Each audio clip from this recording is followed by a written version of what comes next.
안녕하세요. 오늘 철현동자 주제는 두 가지입니다. 탄핵 심판 지연, 헌법재판소 이제 운명 다 했다는 얘기고요. 또 하나는 달라진 통상임금을 적용하면 얼마의 차익이 생기는가, 두 가지입니다. 탄핵을 촉구하는 시민이 연일 광화문을 채우죠. 심리를 종결한 지 한 달이 넘어갑니다. 민중의 투쟁은 결국 호소가 아니라 권력을 가져오겠다는 의지여야 합니다. 드디어 지난 4일 윤석열은 파면됐습니다. 윤석열은 파면됐고, 그렇다면 그동안 왜 이렇게 지연됐을까? 우리는 이 문제를 이야기해보고자 합니다. 징계위원과 법관의 질환에 대해서 짧게 좀 말씀드리면요. 공정과 형평이라는 양날의 칼을 가슴에 아로새겼으면 좋겠다. 양날의 칼을 가슴에 아로새기자. 이것은 신성목 지부장이 징계 해고는 부당하다는 노동위원회 판정에 따라 재징계에 나선 사측에게 한 말이죠. 공정과 형평이라는 기준이 있어야 한다는 뜻입니다. 그러면 법관은 어떨까요? 내란 우두머리 윤석열 파면을 미루는 것은 결국 또 한 번 헌법이 윤석열뿐만 아니라 권한대행들, 헌법재판관들에 의해서 또다시 무너지는 것을 보여주는 사례가 아닌가라고 문제를 제기하는 겁니다. 법관은 헌법 103조에 헌법과 법률에 의하여 그 양심에 따라 독립하여 심판한다, 이렇게 명시됐습니다. 그러면 이 양심이 과연 무엇일까? 이 우리가 주목한 내용이죠. 양심은 대체로 헌법학자들이 개인적 양심이 아니라 사회적 양심이다라는데 의견 일치를 보고 있다라고 합니다. 이 헌법이 따라야 할 양심은 일본에서 번역한 내용입니다. 이 맹자에서 따왔다고 하는데 좋은 마음 뭐 이런 내용이겠죠. 선한 마음 뭐 이런 것일 텐데 그 서구 단어에는 이 함께 본다라는 뜻을 이제 담지 못했답니다. 번역은 했으나 함께 본다라는 뜻을 담지 못했다. 그렇게 보면 개인적 차원의 소신것과 양심적이라는 것은 본래 의미와는 좀 다르다는 겁니다. 그래서 법관은 자신의 소신이 정의와 동떨어졌다라고 하면 사회 정의를 추구해야 된다, 이런 겁니다. 자기 소신을 떠나서. 이런 사례가 종교적 소신과 다르지만 법관이 양심적 병역 거부자에 대해서 무죄를 선고한 사례죠. 보통 이분들이 종교적 신념을 갖고 있지 않습니까? 근데 법관이 다른 종교를 갖고 있더라도 자기 종교의 기준으로 보는 것이 아니라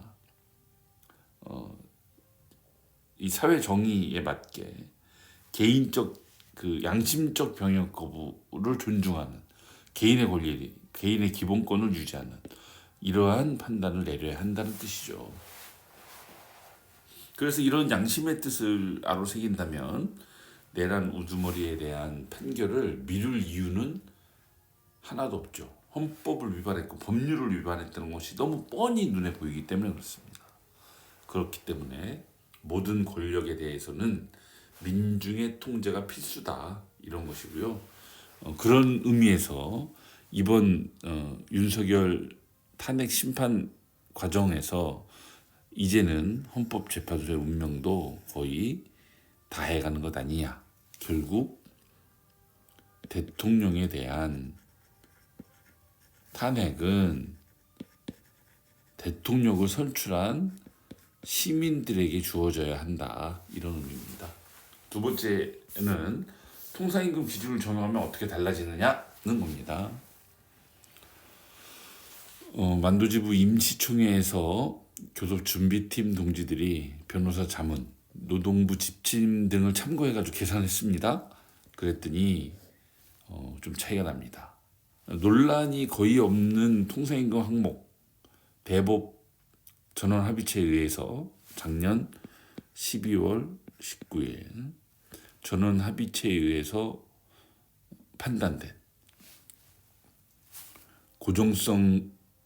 고정성이라는 기준이 삭제된 통상임금은 남아있는 상여금 150%, 그 다음에 김장상여금, 가정에 대한 지원비, 휴가지원비, 교대 보조수당 이런 것들을 다 적용해 본 거죠.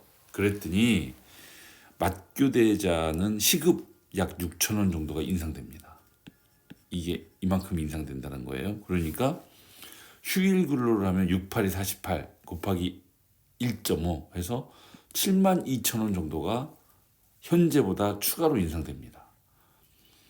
야간 근로를 하게 되면 야간 근로 야간 근로 수당은 약 26만 원 정도 인상됩니다. 차이가 꽤 납니다. 3주 1회는 통상임금 시급이 약 5,700원, 그래서 휴일 근로 1일의 인상분은 68,000원. 그 다음에 야간 근로 수당은 월 16만 5천 원 정도가 인상된다. 이런 거죠. 상시 주간자는 휴일 근로 시 5만 8천 원 정도가 추가로 인상되는 것으로 나옵니다. 여기에다가 여가 선영비 일부와 선물 포인트, 우리사주 지원금을 포함하면 인상분은 더 올라갑니다. 맞교대자가 6,800원이 되니까요. 야간 근로도 29만 원, 야간 근로 수당 야간 근로 수당도 29만 원 정도 인상됩니다. 엄청나게 인상되는 거죠. 그렇다면 사무직 OT 20시간 있어요. 그리고 근속 20년 아마 미만 정도 동지들은 연차 수당도 수액에 포함됩니다. 그래서 사무직 OT 20시간을 계산한다면 약 14만 6천 원 정도가 월 수액으로 인상 효과가 있습니다. 그리고 근속 20년 이하일 경우 맞교대자는 약 120만 원 정도, 상시 주간자는 약 97만 원 정도의 연 인상분이 있다. 연차 수당입니다. 이 정도의 효과가 있습니다. 그렇게 되면 작년 12월 19일 이후에 적용되기 때문에 이후에 연장 근로, 휴일 근로, 야간 수당이 적용됩니다. 그리고 올해 만근해서 생기는 연차 수당, 내년에 받는 연차 수당도 근속 20년 이하자들은 적용될 수 있는 겁니다. 이렇기 때문에 사측은 이번 교섭이 끝나면 임금 체계를 개편하겠다 이렇게 주장하는 거죠.